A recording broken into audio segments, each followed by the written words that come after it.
Salut à tous, bienvenue sur Going Ballistic. Voici la seconde partie de notre série sur les mini-boucliers. Dans celle-ci, nous allons maintenant détruire cette armure corporelle BAM. Nous l'avons encore achetée sur eBay. Celle-ci coûtait 150. Elle arrive démontée, il faut coller les autocollants et le coussinet, qui est encore un plastique bas de gamme de 6 mm d'épaisseur. Tu sais, je vais leur accorder ce mérite. C'est mieux que rien. Mais ils te disent aussi, dans la publicité, d'acheter du velcro pour pouvoir avoir une sangle pour l'avant-bras. Donc on a mis un peu de ruban adhésif en plus ici pour essayer de maintenir le bras en place. Ce truc va vraiment encaisser les tirs. Regarde cette vidéo ici, on l'a réalisée sur le gilet pare-balles en acier RTS. Les deux sont de niveau 3A, et ce qui fait peur avec celui-ci, c'est que la taille, la date et aussi le plus derrière le 3A ont tous été écrits au marqueur. C'est comme ça que je l'ai eu sur eBay, donc c'est un peu louche, mais on va voir comment ce petit bijou tient le coup à nouveau. Les mêmes munitions que la dernière fois. C'est parti.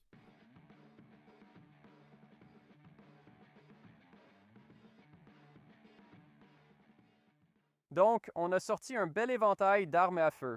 On va commencer avec le 45 Colt, puis passer au 500 Smith & Wesson. Oui, c'est bien un 500 Smith & Wesson Mosin Nagant. On n'en a pas tout à fait fini avec, mais on y arrivera. Ensuite, le SKS et le Bear Creek Arsenal, merci à ces gars-là, et le 308.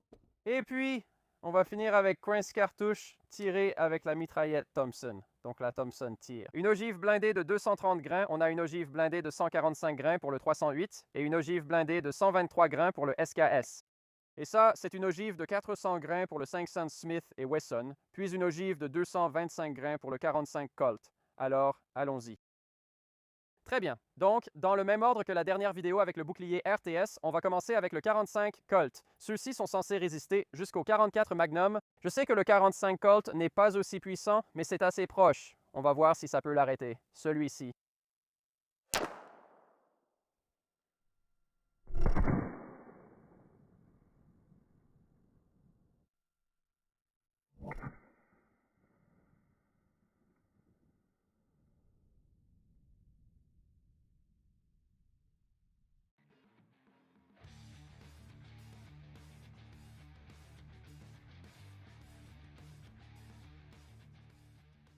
On dirait un impact assez solide.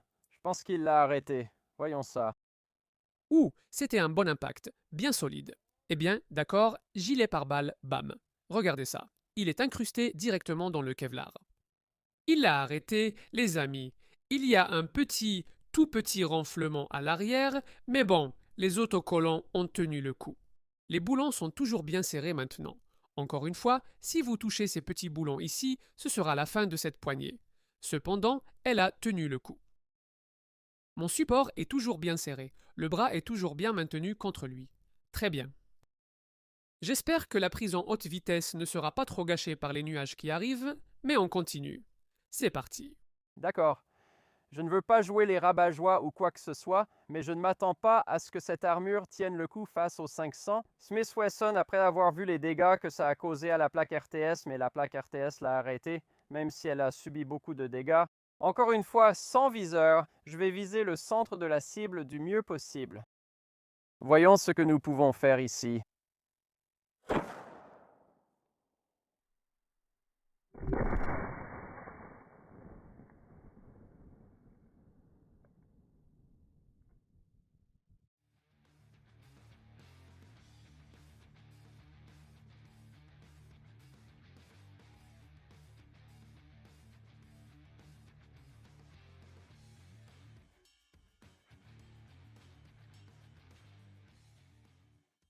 Oh, j'ai vu des branches bouger tout en bas là-bas. Je pense que ça l'a transpercé. Pas bon du tout. Beau tir, quand même, je veux dire. C'est passé tout droit, mec. Ça ne l'a même pas ralenti. Ça a cassé le poignet. Regarde ça ici derrière. Je n'arrive pas à croire que ça a cassé mon pistolet à colle chaude. Ouais, regarde ça. Ça l'a juste traversé, ça lui a explosé le bras. Oh mec, là tu irais direct à l'hôpital pour ça?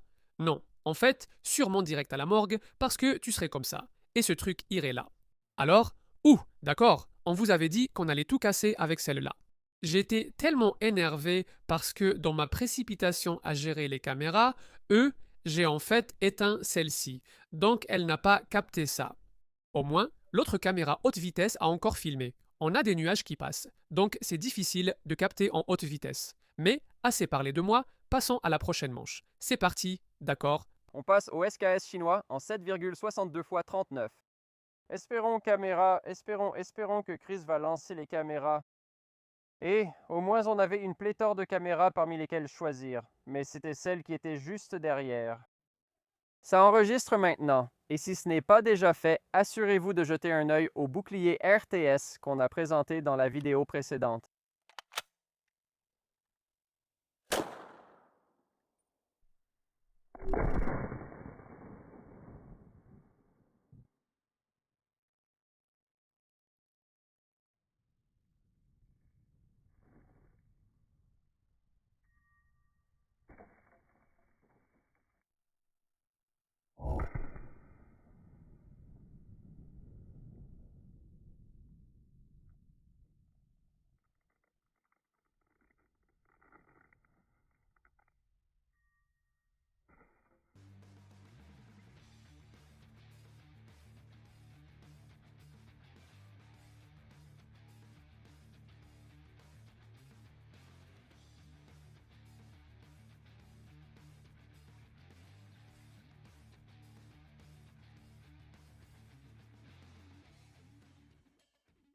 Oh!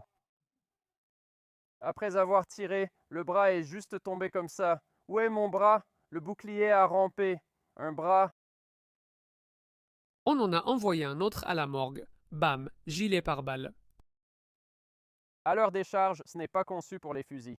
Ce n'est pas prévu pour les fusils. Mais tu sais, il disait que c'était du 3A plus maintenant. 3A plus, ça veut juste dire qu'ils peuvent lui balancer n'importe quoi d'autre. Et ça l'arrête. Tu vois ce que je veux dire? Un 22. Oh, regarde, ça arrête ça ou autre chose. Un 40. Mais quel tir! Oh là là! Alors voilà le premier là, qu'il a clairement envoyé 6 pieds sous terre, et celui-ci aussi. Waouh, c'est génial, mec, c'est vraiment du super boulot que les filles font là-bas au Ballistic 2000 Lab. Chris, t'es juste le porte-parole, mec, et Jim, juste le gars derrière la caméra. Donc, ce sont toutes les filles derrière, celles qu'on ne montre jamais. Mais merci à vous, c'était génial. Viens par ici derrière. Évidemment, ça a traversé la main. Et ouais, d'accord. Alors ce qu'on va faire, c'est qu'on va remettre du ruban adhésif et on va vous montrer ce que le 308 fait à un avant-bras. Alors c'est parti. D'accord, merci à Bear Creek pour cet ARDX. Cette vidéo est devenue une simple vidéo de destruction maintenant, mais ce sont les meilleurs. Ce sont mes préférés, en tout cas. Très bien, 308 contre le bouclier BAM. Voyons si on peut l'atteindre directement dans le bras.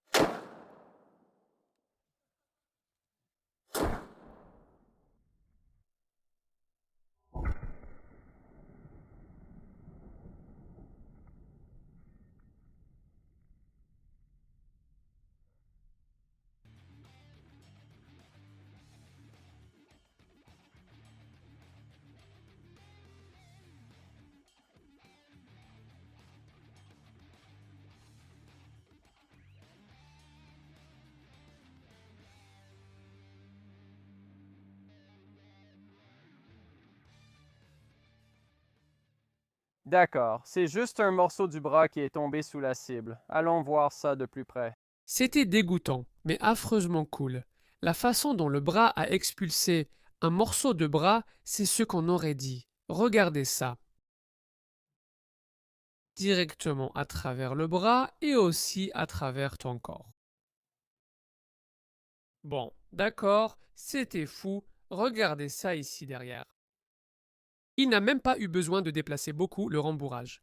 Maintenant, je suis sûr que BAM a une armure corporelle en acier qui tiendrait mieux que ça. Mais bon, je voulais tester du niveau 3A plus contre du niveau 3A+, et c'était juste incroyable. Mec, je n'arrive pas à y croire. Eh bien, au moins, il nous reste un demi-bras pour le Thompson, parce que le Thompson est vraiment cool et je veux le voir. Alors allons-y, mon pote. D'accord, on sait qu'il est endommagé, on sait que toutes les autres balles vont le traverser, mais on va voir. Avec une .45 ACP de ce Thompson. Juste parce qu'on peut, pourquoi s'en priver? Essayons de toutes les garder sur la cible.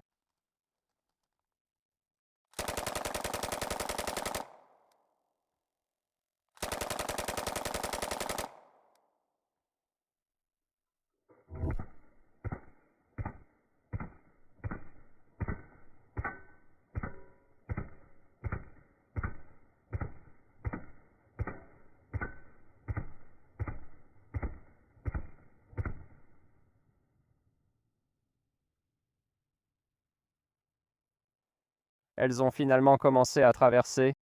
C'était 20, oui, 20 cartouches, 45 ACP, voyons si elles ont traversé. Ouah, c'était génial, vraiment génial. J'adore la Thompson. Seulement quelques tirs ici. Celui-ci a touché le métal. Le reste, je crois, a touché l'arrière. Je ne pense pas que ça ait traversé. Il y avait de la poussière qui s'envolait, comme tu l'as vu au ralenti, et je ne vois pas de nouvelles blessures. Ce n'était pas vraiment un de ces gangsters méchants.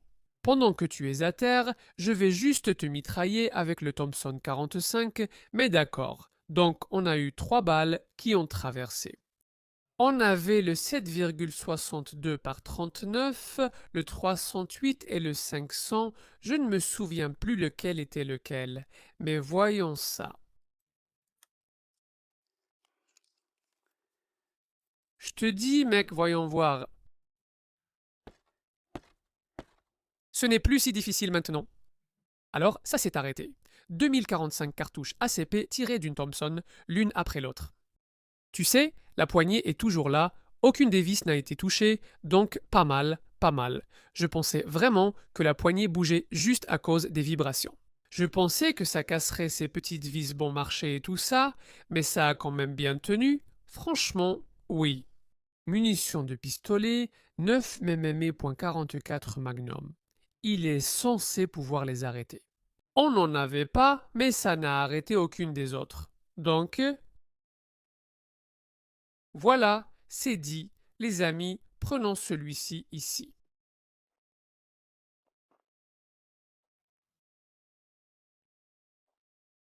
Faisons simplement une comparaison à nouveau. D'accord, donc le RTS ici, mec, voilà. Il a pris cher, ce n'était probablement pas un test équitable. Mais encore une fois, tu affirmes que c'est du niveau 3A+, et ils ne l'ont classé qu'en niveau 3A+. Je veux dire, balle spéciale pour fusil, mais ils n'ont pas précisé la munition exacte, donc je suis vraiment impressionné. Elle encaisse encore les coups, mec, c'est pas mal. Je veux dire, la poignée, comme j'ai dit, est devenue un peu lâche, mais la plaque, tout, aucune pénétration sur le RTS, c'est vraiment du solide. Le gilet pare-balles BAM ici, celui-là a vraiment été bien abîmé. Peut-être qu'on peut voir si BAM peut nous envoyer un de leurs modèles en acier véritable et voir s'il tiendra aussi bien que le RTS.